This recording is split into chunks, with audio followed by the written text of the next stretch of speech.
Bonjour et bienvenue. On va se pencher aujourd'hui sur la guerre Dakota de 1862. C'est un conflit central mais qui est souvent un peu oublié dans l'histoire américaine. Et pourtant, ses répercussions laissent encore de nos jours.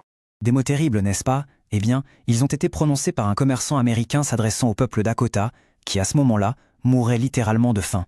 Juste cette phrase, elle résume à elle seule toute l'arrogance, tout le mépris, qui vont bientôt tout faire exploser. Alors oui, la question qu'on se pose tous, c'est comment a-t-on pu en arriver là? C'est vraiment la question qui va nous guider. Pour saisir comment une situation pareille a pu dégénérer à ce point, il faut remonter le temps et regarder de plus près une très longue histoire de promesses qui n'ont jamais été tenues. Bon, alors, allons-y, entrons dans le vif du sujet. Il faut bien comprendre que tout ça ne commence pas en 1862. Non, ça commence bien avant, avec toute une série de traités qui vont complètement, radicalement redessiner le monde des Dakota. Regardez cette chronologie, elle parle d'elle-même. En à peine 20 ans, les Dakota sont forcés de céder des millions d'hectares. Imaginez un peu. Ils se retrouvent complètement parqués sur une minuscule bande de terre le long de la rivière Minnesota. C'est juste une toute petite fraction de ce qu'était leur territoire ancestral. Et c'est là qu'on voit vraiment le piège de ces traités. D'un côté, il y a les promesses. On leur garantissait des paiements chaque année, de l'argent, de la nourriture et une protection sur leurs terres. Mais la réalité, en 1862, c'est tout le contraire. Les paiements n'arrivent pas, la nourriture est bloquée dans des entrepôts, les colons continuent d'empiéter sur leurs terres, et pour couronner le tout, une famine terrible s'installe après de mauvaises récoltes. Et comme si ça ne suffisait pas, il y avait la corruption, une corruption généralisée. Des fonctionnaires, des commerçants sans aucun scrupule se remplissaient les poches en détournant l'argent et la nourriture qui étaient censés aller à un peuple qui était au bord du gouffre. À ce stade, évidemment, la méfiance est absolue, totale. Voilà le décor. On a donc un contexte qui est explosif. Et c'est là, dans cette poudrière, que la guerre éclate. On va voir maintenant comment ce conflit, qui a été très court mais d'une brutalité inouïe, s'est déroulé. Et l'étincelle, elle arrive le 17 août. Tout part d'un incident qui pourrait paraître anodin, une dispute à propos d'œufs. Mais ça dégénère, et 5 colons sont tués. Cet acte, c'est ce qui va déclencher une réaction en chaîne, impossible à arrêter. La nuit même, un conseil de guerre est organisé. Les chefs Dakota, mis sous pression par les plus jeunes guerriers, se rangent à leur avis, à contre-cœur pour certains comme le chef Petit Corbeau. La guerre est désormais la seule solution. Et le bilan humain, il est terrible. En quelques semaines à peine, la violence fait des centaines de morts, des deux côtés. C'est la terreur qui s'installe dans toute la région, laissant des cicatrices qui, on va le voir, ne se refermeront jamais vraiment. Au début, les combats sont vraiment intenses, presque désespérés. Les Dakota remportent quelques victoires importantes. Ils attaquent des colonies comme New Ulm, des forts comme Fort Ridgely.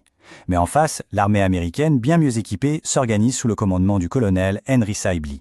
Et finalement, elle prend le dessus lors de la bataille de Wood Lake. C'est le tournant décisif de la guerre. La guerre se termine donc là, avec cette reddition à Camp Release. Près de 270 captifs, surtout des femmes et des enfants, sont libérés. On pourrait croire que c'est la fin du cauchemar, mais en réalité, pour le peuple Dakota, une nouvelle tragédie ne fait que commencer. Parce que l'après-guerre, ce n'est pas la paix, c'est la vengeance. On entre maintenant dans l'un des chapitres les plus sombres de toute cette histoire, celui des procès militaires et de leurs conséquences absolument effroyables. Alors voilà, après la reddition, une commission militaire est mise sur pied. Mais il faut être clair, ça n'a rien à voir avec la justice. C'est une véritable parodie. Les hommes qui sont jugés n'ont pas d'avocat. Ils ne comprennent même pas de quoi on les accuse la plupart du temps. Et certains procès, ils durent moins de 5 minutes. 5 minutes. Au total, c'est comme ça que près de 500 hommes Dakota vont être jugés. Et le verdict qui tombe, il est juste hallucinant. Presque impossible à croire. 303 de ces hommes sont condamnés à mort. Pendus. L'affaire est tellement énorme qu'elle remonte jusqu'au bureau du président, Abraham Lincoln en personne. En pleine guerre de sécession, il se retrouve à devoir examiner chaque dossier, un par un, et là, il prend une décision capitale. Il fait la différence entre ceux qui ont participé au combat et ceux qui sont accusés d'avoir tué des civils. C'est cette distinction qui va faire chuter radicalement le nombre de condamnations.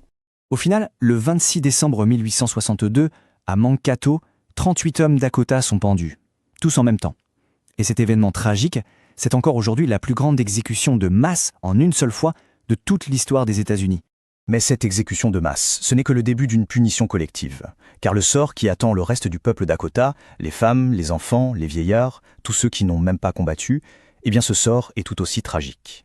Imaginez, 1600 personnes, pour la plupart des femmes, des enfants et des personnes âgées, sont déportées de force à Fort Snelling.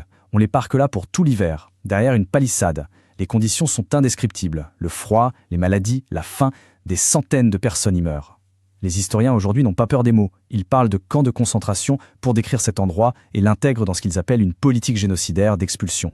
Et l'année d'après, en 1863, le gouvernement américain passe à la vitesse supérieure pour littéralement effacer toute présence Dakota du Minnesota. C'est gravé dans la loi.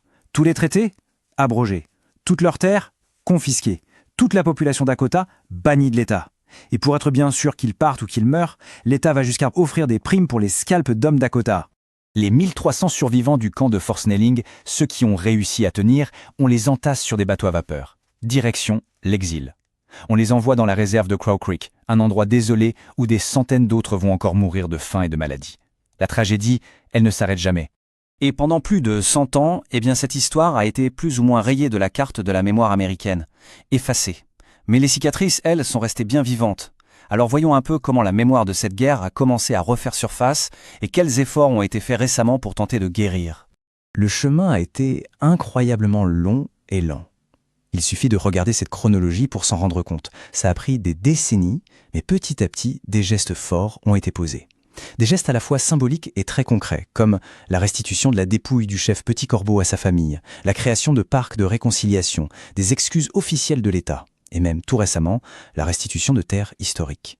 Tout ça, ça nous amène à une dernière question, une question essentielle. Non, ces événements ne sont pas juste de la vieille histoire poussiéreuse. Ils soulèvent des questions fondamentales sur la justice, sur la mémoire, sur la réparation. Des questions qui sont plus que jamais d'actualité. Alors après tant de générations de traumatismes et malgré ces quelques pas récents vers la guérison, à quoi ressemble une véritable réconciliation? Qu'est-ce que ça veut dire vraiment? La question, bien sûr, reste ouverte. Imaginez un instant une tempête de feu, un incendie si grand, si intense, qu'il crée sa propre météo et avance plus vite qu'un train. Eh bien, c'est exactement ce qui s'est passé en 1918 dans le Minnesota. C'est tout simplement la pire catastrophe naturelle de l'histoire de cet État. En moins de 24 heures, des villes entières ont été littéralement rayées de la carte. 453, ce n'est pas juste un chiffre évidemment. Derrière ce nombre, il y a 453 personnes, 453 vies, 453 familles brisées. C'est le bilan humain terrible de cette catastrophe. Et maintenant, pour se rendre compte de l'échelle, près de 4000 km² de terre ont été ravagés. Pour vous donner une idée, c'est plus que la superficie de tout le département du Bas-Rhin ou des Yvelines. Toute une région partie en fumée. C'est juste inimaginable. Quand on voit une image comme celle-ci, on comprend ce que le mot anéantissement veut dire. Et la question qui vient tout de suite à l'esprit, c'est comment? Comment une chose pareille a-t-elle pu arriver?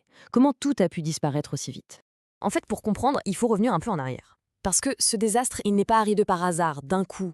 Non, c'est plutôt l'aboutissement tragique de conditions qui se sont accumulées pendant des mois et même des années. C'était vraiment le cocktail parfait pour un drame.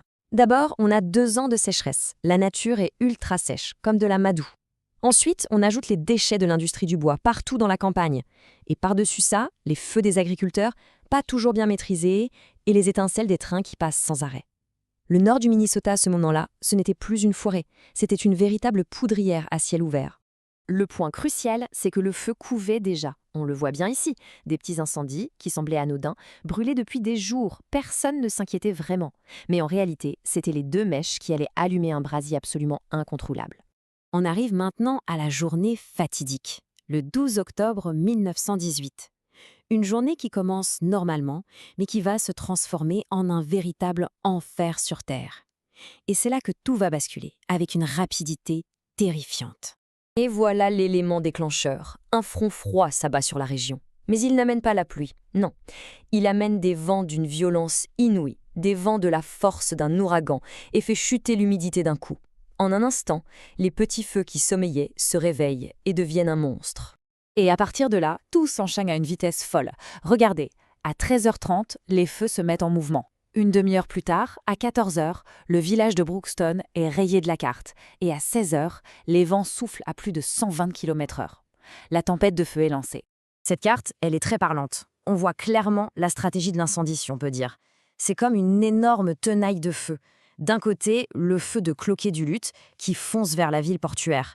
De l'autre, celui de Moose Lake qui dévaste tout plus au sud. Les 2 fronts sont poussés par des vents surpuissants et rien ni personne ne peut les arrêter. Il faut s'imaginer la scène.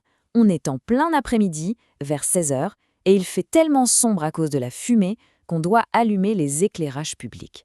C'est une ambiance de fin du monde qui s'installe sur la ville, bien avant l'arrivée des flammes. Et la nuit qui tombe n'arrange rien, bien au contraire. la progression du feu est implacable. En l'espace de même pas 3 heures, la réserve de Fond du Lac, la ville de Moose Lake, puis le centre industriel de Cloquet sont touchés. La situation est tellement chaotique qu'on raconte que les flammes ont littéralement coursé le dernier train de secours qui fuyait la ville. Parce que derrière la grande chronologie du désastre, il y a bien sûr des milliers d'histoires personnelles, des histoires de peur, de courage et de survie. On va maintenant s'intéresser à ceux qui ont vécu cet enfer de l'intérieur.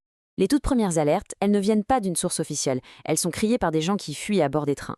Mais au début, beaucoup ont du mal à y croire. Ils sont encore insouciants, ils ne réalisent pas l'ampleur de ce qui est en train d'arriver sur eux.